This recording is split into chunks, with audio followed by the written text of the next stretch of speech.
We're going to read Ecclesiastes 5 through 8.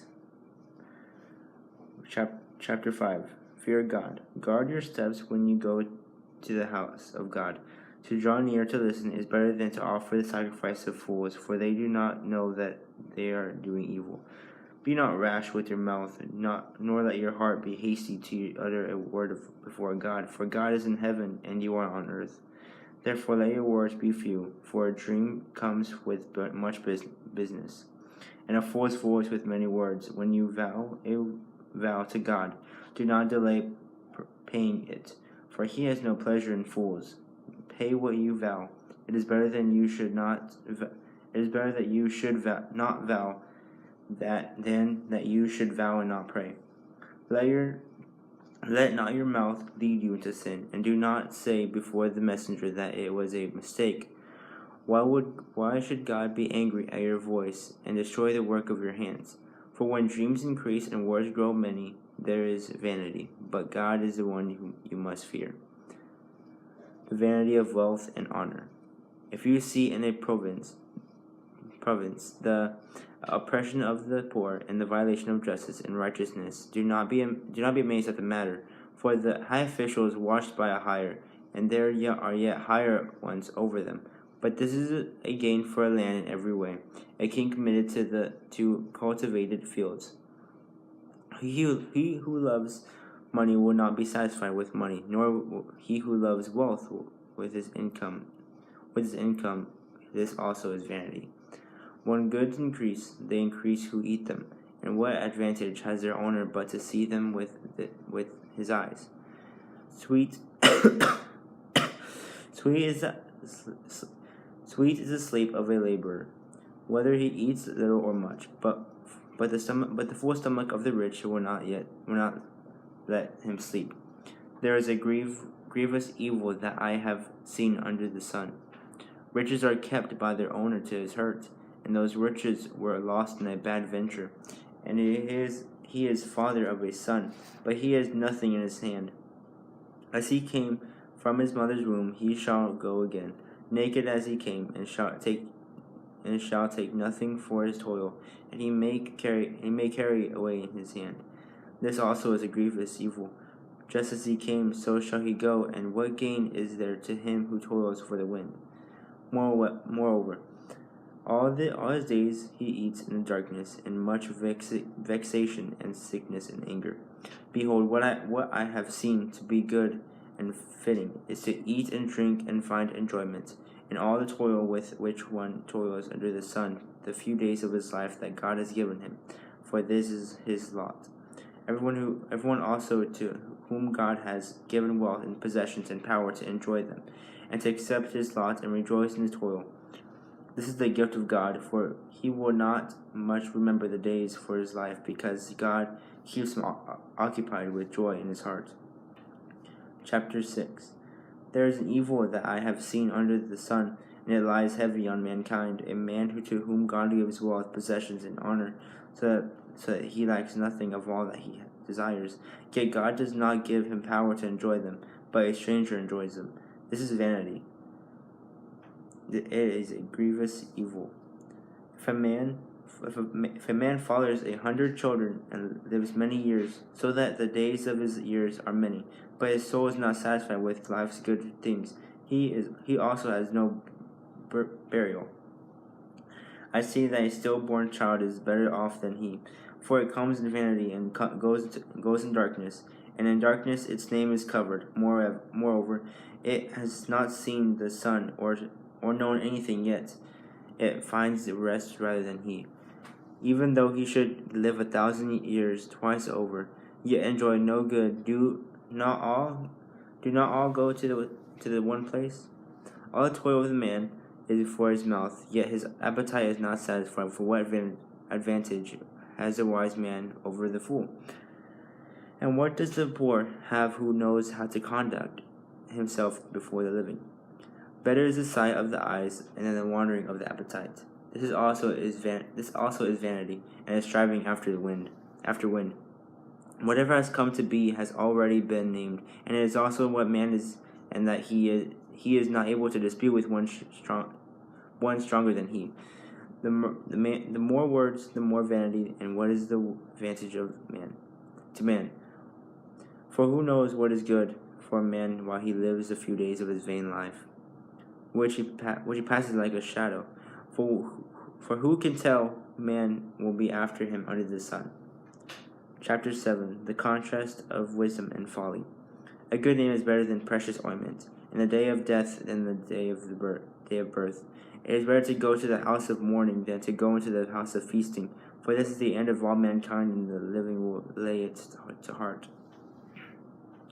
Sorrow is better than laughter, for by sadness of face the heart is made glad. The heart of the wise is in the house of mourning, but the heart of the fool is in the dark house of mirth. It is better for a man to hear the rebuke of the wise than to hear the song of the fools.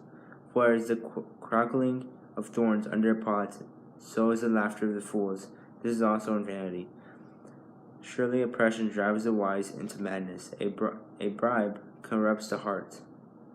Better is the end of a thing than its beginning, and the patient in spirit is better than the proud in spirit. Be not quick in your spirit to become angry, for anger lodges in the hearts of fools. Say not, why were the former days better than these? For it is not from wisdom, and you ask this. For it is not from wisdom that you ask this. Wisdom is good with an inheritance, an advantage to those who see the sun. For the protection of wisdom is like the protection of money, and the advantage of knowledge is that wisdom preserves the life of him who has it. Consider the work of God, who can make straight that he has made crooked.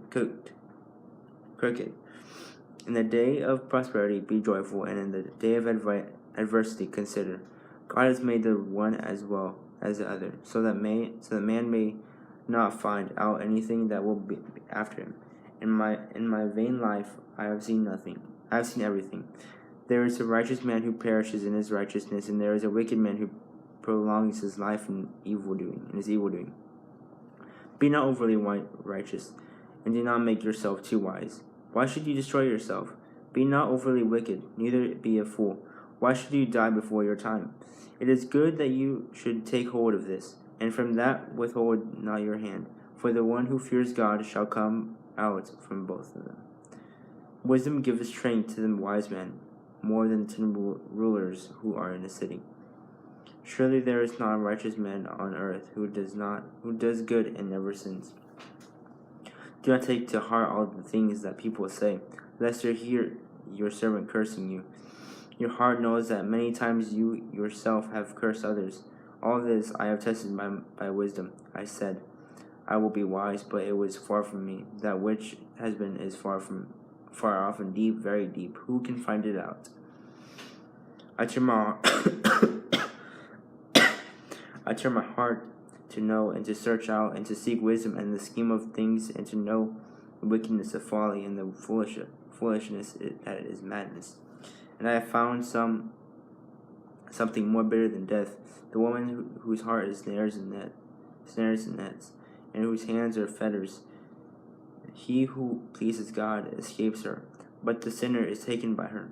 Behold, this is what I found, says the preacher, while adding one thing to another, to find the scheme of things, which my soul has sought repeatedly, but I have not found. One man among 1,000 I have found, but a woman among all these I have not found. See, this alone I have found, that God made man upright, but they have sought out many schemes. Chapter 8. Keep the king's command. Who is like the wise, and who knows interpretation of a thing? A man's wisdom makes his face shine, and the hardness of his face is changed. I say, keep the king's command, because of God's oath to him. Be not hasty to go from his presence. Do not take your stand in an evil cause, for he does whatever he pleases. For the word of the king is supreme. And who may say to him, what are you doing? Whoever keeps the command will know no evil thing, and the wise heart will know the proper time and the just way. For there is a time and a way for everything, although man's trouble lies heavy on him. For he does not know what is what is it to be? For who can tell him how it will be? No man has power to retain the spirits, or power over the day of death. There is no discharge from war, nor will wickedness deliver those who are given to it. All this I observed while applying my heart to all that is done under the sun. When man had power over man to his hurt. Those who fear God will do well. Then I saw the wicked buried. They used to go in and out of the holy place and were praised in the city where they had done such things. This is also is vanity, because the sentence against an evil deed is not executed speedily. The heart of the children of man is fully set to do evil. Though a sinner does evil 100 times and prolongs his life, yet I know that it will be well with those who fear God, because they feared before him. But it will not be well with the wicked, neither will he prolong his days like a shadow. But he does not fear before God. Men cannot know God's ways. There is a vanity that takes place on earth, that there are righteous people to whom it happens, according to the deeds of the wicked, and there are wicked people to whom it happens, according to the deeds of the righteous. I said that this also is vanity, and I commend joy, for man has nothing better than under the sun but to eat and drink and be joyful, for this will go with him in his toil, through the days of his life that God has given him under the sun. When I applied my heart to know wisdom, and to see the business that is done on earth, how neither day nor night do one's eyes see sleep. Then I saw all the work of God, and that man cannot find out that the work that is done under the sun. However, much man may toil in seeking, he will not find it out. Even though a wise man claims to know, he cannot find it out. We're going to go to Psalms 9.